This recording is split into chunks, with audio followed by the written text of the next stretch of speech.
Senate Joint Memorial 8001.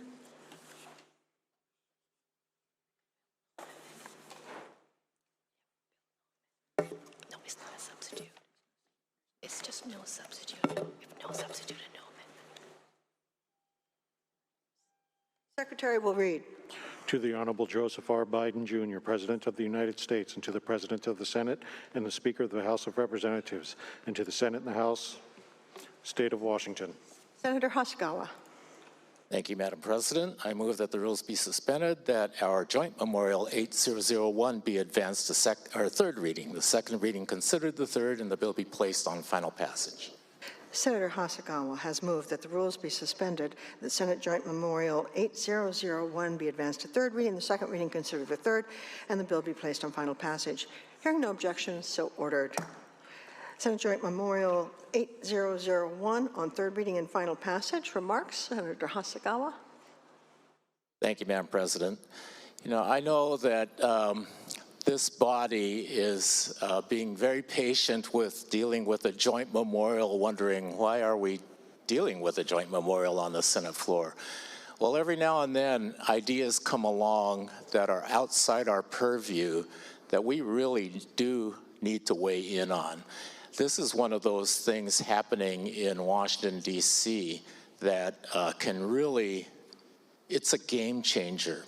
You know, the American Society of Civil Engineers has identified $6.5 to $7 trillion of infrastructure need in the United States.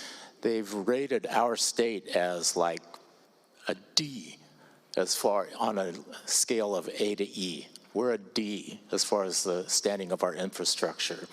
We have so much need now, and there is no capacity to finance it. So there's an idea in Congress. It's House Resolution 3339, sponsored by Representative Davis from Illinois. And it is to create a national infrastructure bank. Now, have we got a deal for you? We've got $7 trillion of need. The Congress passed the Infrastructure Investment and Jobs Act last year, which fulfilled, they say, about $1.5 trillion of that need.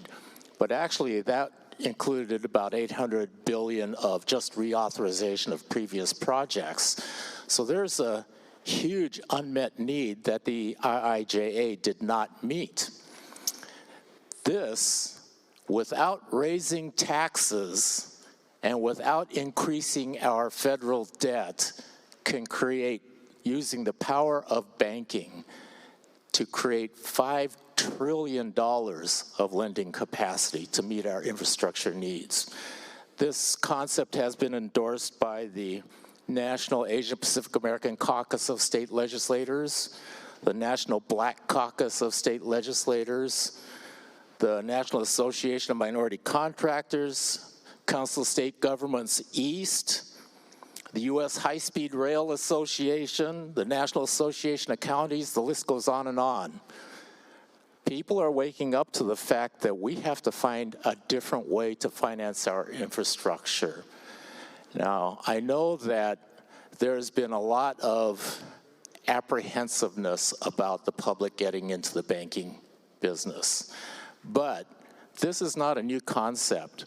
For instance, FDR, Franklin Delano Roosevelt, when he was president, how did he finance the great projects of the Columbia Basin, Grand Coulee Dam? How did they finance electrification to every address around the country? How could they afford to do all these great things to build up our industrial base so that we could win World War II?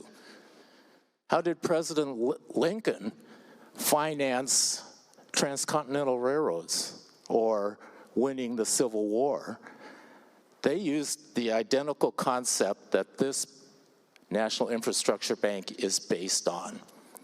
So FDR called it the National Reconstruction Corporation. We happen to call it the National Infrastructure Bank.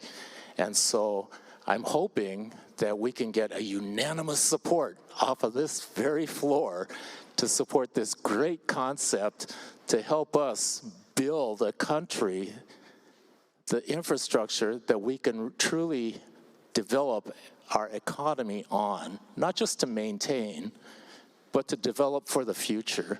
So I heartily encourage your support for this Joint Memorial 8001. Thank you, Madam President.